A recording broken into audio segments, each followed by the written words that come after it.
Hi everyone, welcome to the Pro Insight video series. I'm Matthew. And I'm Nader. We are here to tackle real-world career challenges and share practical insights. Each episode, we'll dive into important topics to help you navigate your professional journey. Let's get started and help you thrive in your career.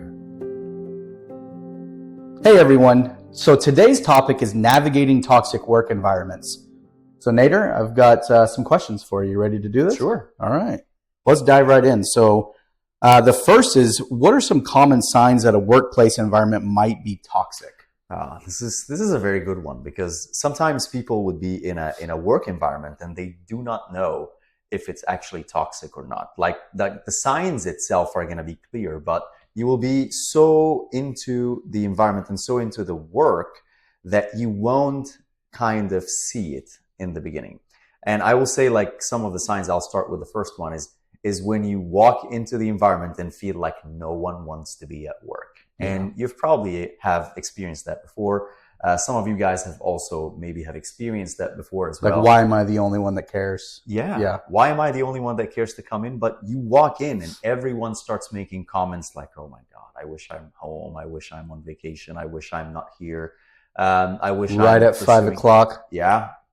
Out. It's a ghost town. No one is showing any kind of enthusiasm into what they're doing. When you ask them, they will tell you like, well, I'm doing my job. I'm fine. I'm okay.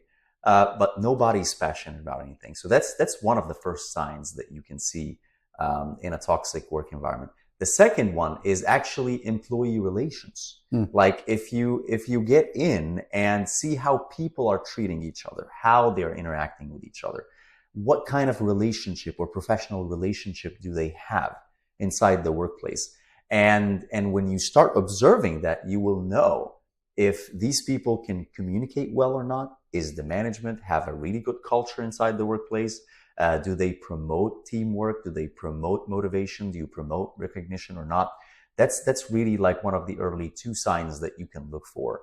And it will really give you a good indication of like, okay, well, is this tending more towards being a toxic work environment, or maybe this is just a bad day at work? But it will take definitely a little bit of period of time in order to observe it. Absolutely. Yeah. I think that goes right into the next question I have for you, which is, how can employees differentiate between a stressful work environment and a truly toxic one? Because what if it's just stressful, you know?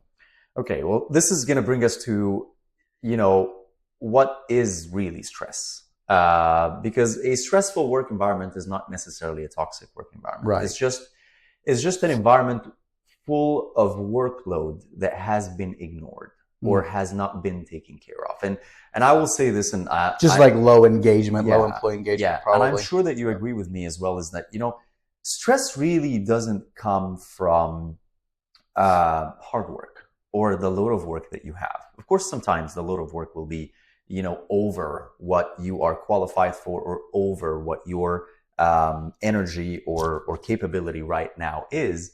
But overall, stress doesn't come from that. And that's actually something that Jeff Bezos has said before, and I'm quoting him right here, is that stress doesn't come from hard work. It comes from ignoring things that you shouldn't ignore. So when you walk into the workplace and you feel like, okay, well, this is kind of a highly stressful job. It's a highly stressful job because sometimes we're ignoring things that we shouldn't ignore.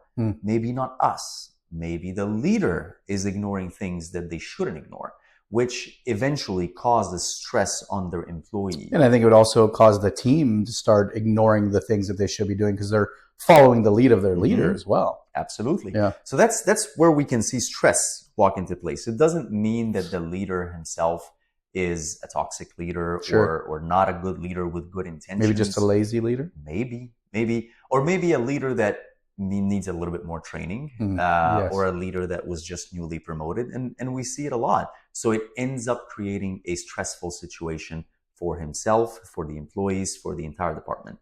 And that's a huge difference between stress and toxicity. So you're saying that a poorly trained leader, or a leader that maybe doesn't know what they're doing, can cause a stressful work environment. Definitely. Unintentionally. Definitely. Yeah. Unintentionally. And most of the time, actually, it is unintentional. It is not intentional. There's no ill will behind it. Yeah. Toxicity is mostly comes from belief that would leader or these group of people believe that this is the way it should be, or this is the way that we work, and it becomes part of their daily culture. So that's what I can tell you when it comes to the difference between toxic or stressful. Stressful can be easily navigated through and solved with some extra training, some extra coaching, but toxicity usually is linked to belief and character. And this is something that you have to really look into. Yeah, belief and character, absolutely.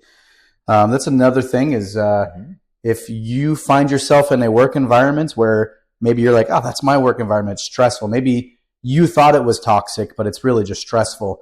That's where our mentoring and our leadership training really come into play. So I'd highly encourage you to get online, check out our website, aspirecareerservices.com, and take a look. I think you'll be surprised by what you find. All right, let's move on to the next question. You ready? I'm ready. All right.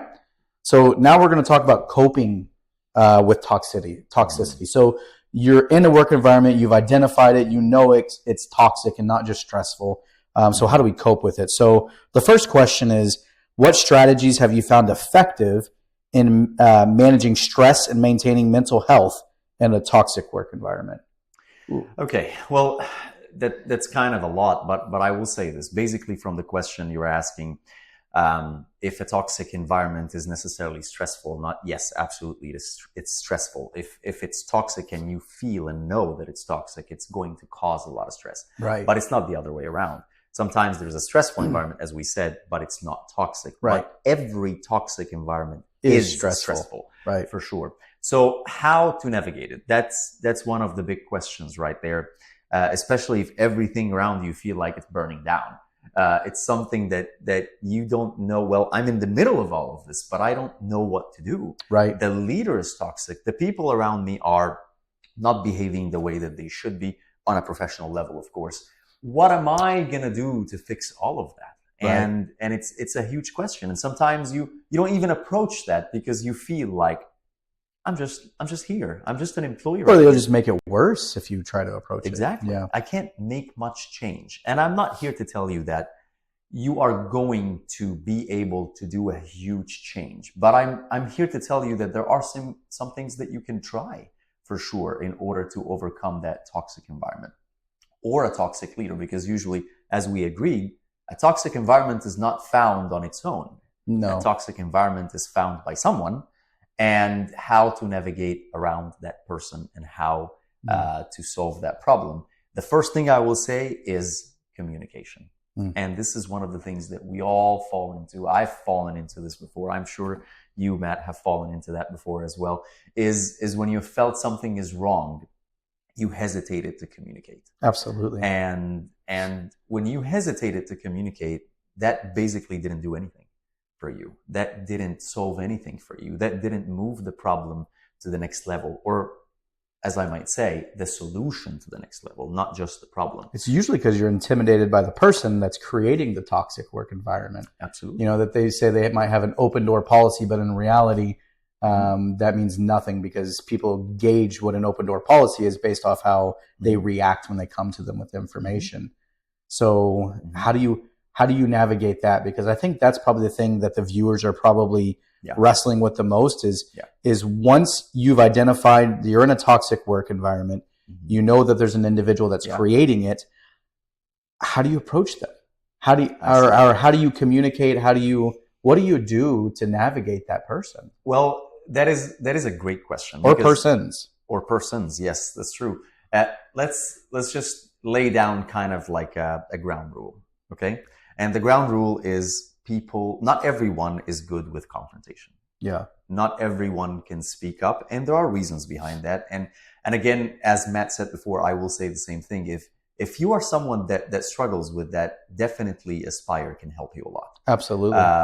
With that kind of mentoring or coaching when it comes to navigating these kind of situations. How to communicate properly in these situations. Absolutely. Yeah. But back to what we were talking about, if you are someone that has no problem with confronting someone, then you shouldn't wait to pull the trigger, to sit down and confront that person and tell them exactly everything that you feel and everything that you have been going through so far because of things that they have done or maybe they haven't provided enough solutions.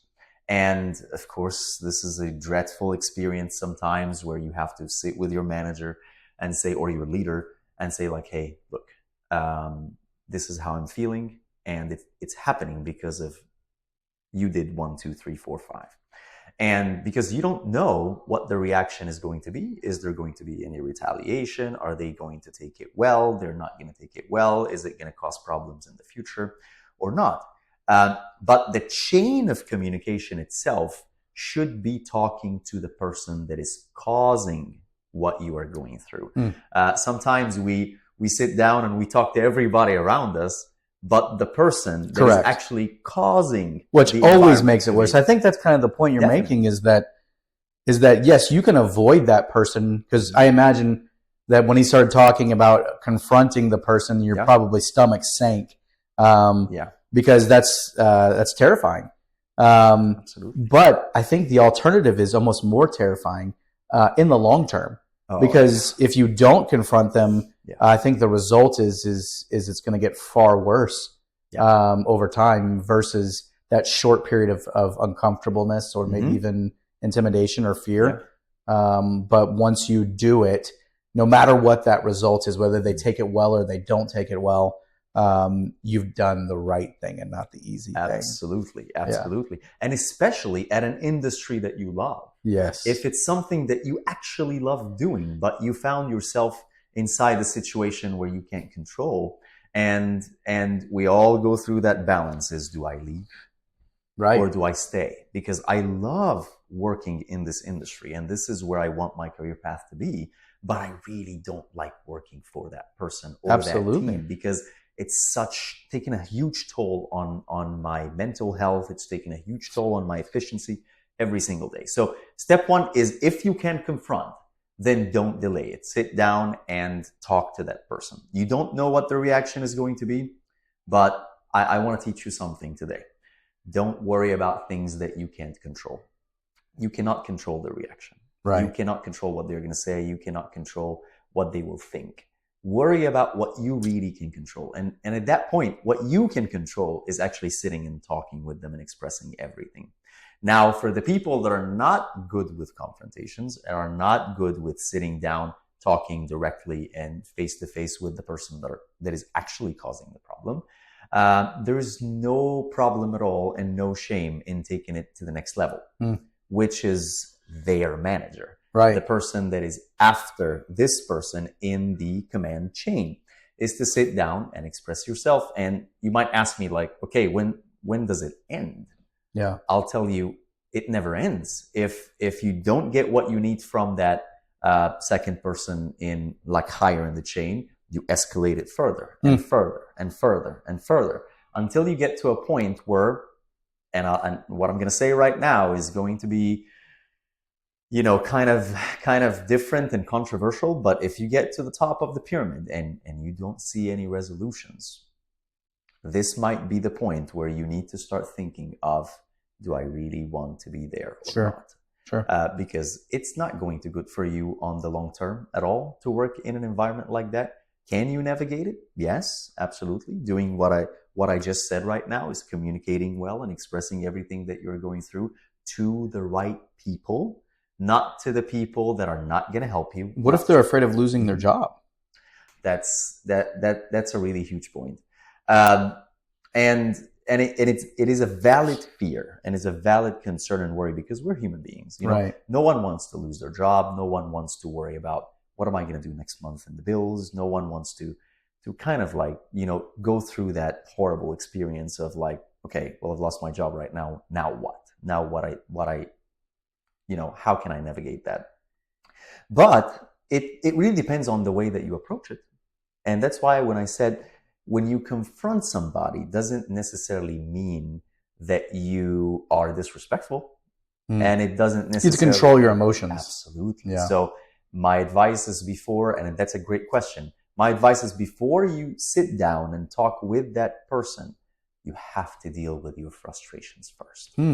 And that's what's so important about having someone on the outside of your organization, guys. I'm telling you, having someone you can talk to on the outside of your organization that understands and knows how to navigate to these types of environments, these types of situations, but exactly for the reason what you just talked about, which is being able to get it off your chest. Sometimes being able to speak it, process it, get it off your chest to someone else that can listen to you and then also give you, helpful advice, lead you in the right direction, but mainly just to get it off your chest. That's going to help equip you to have a regulated emotion when you actually go talk to that person. The guidance is so important. Absolutely. In situations like that, especially if you're going to approach a discussion and you're being respectful, you are mentioning facts, you are not personally attacking the person that is sitting across the table from you, then they have nothing to be able to, I don't know, get you in trouble or jeopardize your job or anything like that. In order, like something I'm going to say right now, and please try to remember it as much as you can, is you cannot enter a battle that you're not fit to fight. Right. So if you're going to sit down and have that discussion, you have to be ready to begin with, which means no frustrations. Yes. No ill thoughts, no bad intentions. And this is going to take you some time to sit with yourself and start thinking, okay, what do I really want out of that discussion? Is it a solution or another problem? And this is completely up to you, but I will say that you have to sit down and tell yourself, I want a solution, not another problem. So I can't be frustrated. I must have no ill intentions, and I must approach it in the most respectful way as well. Because at the end of the day, I am very valuable. I consider myself as an asset to that company, and I want to continue working in that industry. And to be honest with you, it's very rare that if you approach it that way, that you will have a negative outcome. Sure. Like the whole company has to be completely toxic from top to bottom. Yeah. And if the whole company is like that, you really don't want to be there. Then get out. And that's the other thing is that if you find yourself in that type of situation where like the whole company's toxic and I'm not making any progress and I'm only making things worse on myself when I'm communicating well and being honest and doing it professionally, like Nader was talking about. Once again, reach out to us. I hope that you're mentoring with us at that point, because we're going to have connections. We're going to have people on the inside, and we're constantly looking for better opportunities for you. So if you find yourself in that situation, you can communicate with us and say, hey, anytime, I'm in a toxic work environment from top to bottom. I need help. Yeah. Like, help me find a place that fits my values. Absolutely. And I would say that that's so critical, is finding a workplace where, because oftentimes when you're interviewing, you're trying so hard to impress them, because you don't want them to not like you or reject you. But in reality, you forget that you also have an obligation to make sure that they're a good fit for you, right? Absolutely. Because sometimes we just jump at the first job that we get, we look at the dollar sign, and then we're miserable. When in reality, we should have taken our time and made sure that their values and the things that they believe in align and fit me. And that also when they're speaking them, do you see evidences of those things? Or are they just words to them? Do they actually believe in them and understand them? Yeah, maybe we can have another topic later with interviewing the interviewer. And this would be a really good topic to talk about with everybody as well. Yes. But I hope that... Stick around for that one. We're definitely going to do that one. I hope that answered your question. It did, absolutely. Thank you. Very good. All right. Well, you kind of answered some of the questions. So this ties kind of right into it. So can you share some tips? Because now we're talking about knowing when to exit. Yes. So can you share some tips on how to start planning an exit strategy while still maintaining professionalism in a toxic workplace? So it's time to go. Yeah. And you got to come up with an exit strategy. So tell them, what does that exit strategy look like? What should you be doing on the side? But at the same time, how do you remain professional even though your back's probably going to be up against the wall? I see. And very, very good question as well. What I can tell you right there is not everyone is the same. Everybody is different when it comes to situations like this. Some people can afford to basically just exit and start navigating again. Sure. If you have a savings built up. Yeah. Some others cannot afford that. I would say most probably. Most cannot afford that. It's just to be like, hey, look, I'm done. Here's my 2 weeks notice, and I'm out. And we don't advise that. What we advise is that you have to come up with a backup plan. Actually, most of the time, even if you're not in a very bad toxic environment, and you feel like, okay, well, I need to have a plan whether things go south sometimes. And I would say that yeah. there's no shame in that. Mhm. I think No. most people feel bad about Yeah. having a backup plan because they feel like they're maybe Absolutely. doing something wrong to their employer, or that they would look at them a certain way. Yeah. But I'll be honest, I've always had a backup plan. Always. Absolutely. I mean, you should always have a backup plan no matter what, and I don't think you should Yes. feel bad about it. And you never know. Right. And here's the thing: if you don't have a backup plan, then start planning a backup right now, Yes. as you hear us talking about it in this video. But if you don't, and right now you're going through this, then how to strategically exit? And this is only assuming that this company is just top to bottom completely toxic. I'm not going to get anything out of it. No matter who I talk to, there is no solution. It has been weeks, it has been months, and every single day I'm coming in and I'm giving it my all and my hard work. My performance is declining, and I feel like, it's time. But how to strategically exit? First, you have to make sure that you are meeting your expectations. At minimum, you are meeting your expectations. Second, you have to start exploring. Like right now, that my future is not here in this company, so I need to start, building a resume, putting my resume out there.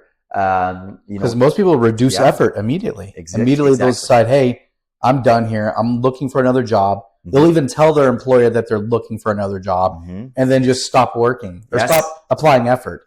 So you're saying that's a terrible strategy. Don't do that. Absolutely. Instead, you should almost be working harder during that period. Absolutely. You should be working to meet your expectations while you are looking around. Because here's the deal. If you go the route of, I don't feel like I want to work here, so I'm going to just stop working or stop creating any kind of effort or hard work, you are handing the control to the exact environment that you don't like. Yes. You're basically handing them the torch. It's like, hey, look, my performance has declined. Here is a reason to get me in progressive measure or write-ups or any trouble. Here's a reason to do it. Yeah. Okay? Although I'm going to look right now for other jobs. Yeah. But still, I don't know when I'm going to land the job. Is it going to be fast? Is it going to be slow? Is it going to be in the industry that I want? I need some time in order to navigate what I want. So buy yourself some time. Yes. Don't make that common mistake. I think a lot of people make that mistake. Absolutely. Buy yourself some time. Meet your expectations so you won't give that actual environment that you're trying to escape from a reason to become even more annoying and even more toxic. Yeah. I would just think about it. Your performance on that job will be like a shield wall against any further toxicity until you exit. And then actually when you actually find something that you are going to join, the best thing that you can do is to give a good notice, honor your notice, because you have to keep all the doors open. You never know what could turn around. That's correct. This exact environment that you are in right now could completely change in a year by change of management, change of ownership. And this could be actually something where you can go back to. You never know.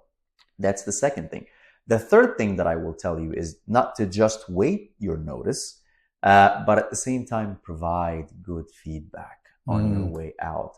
If you provide good feedback on your way out and show that you actually care, although I know that it could be challenging to care about an environment or a team or a leader that has caused you all of that. But at the end of the day, you know that you are the healthy one inside, up here and in here. And if you feel that about yourself, then this is how you should act, is provide good feedback, good respectful feedback on your way out, hoping that things will change in the future. That's how you exit a toxic environment. I know it will take a toll on you to wait all that time to meet your expectation while you're being not cared for every single day, to exit with respect, to give proper feedback. All of that is just ammunition inside your belt, your professional belt, I guess so. And it will help you so much in your next career move. You never know. Somebody might remember that in the future and be like, you know what? We need this person back, but in a higher position. Yeah. In a position that actually will make an impact on the environment. Or someone from that organization might cross paths with someone else Absolutely. that holds an opportunity for you. And they're like, oh, you don't want to hire that person because of X, Y, and Z. Absolutely. It can go both ways. Yeah. But that's what I can tell you. I hope that answers the question. Yeah. I will tell you guys this. A lot of his answers stem from his personal belief, which is, and I hope you don't mind me telling him, Oh, no problem. to do the right thing and not the easy thing. Yes. Nader truly lives by that, and you can kind of hear it in his answers. So I love it. Thank you. All right, last question, then we're going to wrap up here. Okay. So how can our viewers use the insights from this discussion to make a positive impact in their own workplaces? We talked about a lot of things. But they're making a positive impact in a toxic work environment. That's a novel idea. Yeah, definitely a novel idea. Is it possible? Yes. Yeah. Is it not possible? Yes. Sure. All the possibilities are on the table right now. But you should always try. You should always try. Thank you for saying that. I was definitely about to say that. It's like, guys, look, if you don't do something about it in the appropriate manner, then nothing is going to change. Nothing is going to be solved. Whether you were a junior entry-level position or you are mid-management or you are in a supervisor position, nothing will change if you don't do anything about it. So what I'm telling you right here is whatever we said in this segment right here, if you take it and try to apply positive things, just remember that positivity is contagious and negativity is contagious as well. Absolutely. They are both contagious. It's not one that you're going to be just bright and shining in the corner of an office just by yourself. It is contagious. So if you take something and start acting correctly and again, do the right things and not the easy things, your impact is going to be much bigger. Yeah. There is going to be some people drawn around you just because of the things that you're doing and the things that you're saying. And if people are being attracted to what you are portraying or what you're displaying out there, then you have already gained some impact inside that company. Yeah. And if that's the case, then your possibility of making a change is actually higher than just sitting, not doing anything about it, and just giving up. Yeah. And I don't want you to give up. I want you to be always someone that is seeking an impact. Absolutely. I think kind of like you were talking about, the most common thing is that if they find themselves in a toxic work environment, then they immediately create this negative mindset. Oh, absolutely. And, they kind of shut down. At no fault of their own. No, but it's just natural. It's a natural human instinct to do that, to put up your walls, defense mechanisms come out. You immediately kind of shut down and protect yourself. Yeah. But how impactful that it would be if you did the opposite. Because just like you were talking about, positivity is just as contagious as negativity. Yeah. I know I've found myself in situations like that where someone is that toxic person and I've had to be like, you know what? I'm going to be the exact opposite of that person. Yes. I'm going to be the yin to their yang, but in a weird way, because it's not flowing together, but rather I'm their antithesis. Like I'm the opposite of them. Mm-hmm. And so Yeah. Everything that they're doing, I'm going to do something more positive to counteract that. Mm-hmm. And I will tell you this, over years of that type of method, I saw tremendous impact. The individual still did what they did and they still led a path of destruction, but I was coming back and cleaning up after. And most people might be like, I don't want to be the cleanup guy. But here's the thing is that there are lives behind that cleanup. There are people that will appreciate and respect you for a lifetime because you cleaned up after that person. Absolutely. Absolutely. And I'll tell you what, I'll give you an example to kind of summarize this. Okay. And if you guys have ever been through that before, you will know exactly what I'm talking about. I know that some of you have been through that before. When you have a manager that is doing everything that you think is toxic, Yeah. and then you find yourself in a leadership position in the future, the very first idea that you have on your mind is to, I'm going to be the complete opposite of that. I am never going to act or do things the way that this guy or this girl used to do. Yeah. Because I don't want to even be near that kind of toxicity. Right. So, and you think that doesn't create a positive impact. It creates a huge positive impact. Yeah. So it is contagious, guys. And I hope that you take what we talked about today and actually go out there and make a difference, make a change, because you can, believe me. It's not sitting at your desk, not doing anything or not communicating or not saying something about a toxic environment. That's not going to solve anything for you. No. And I hope that this helped you a lot. I hope so. Absolutely. Well, thank you guys for joining us for this Pro Insight video. Join us next week. And the topic is going to be a complete mystery so that you'll come and watch it.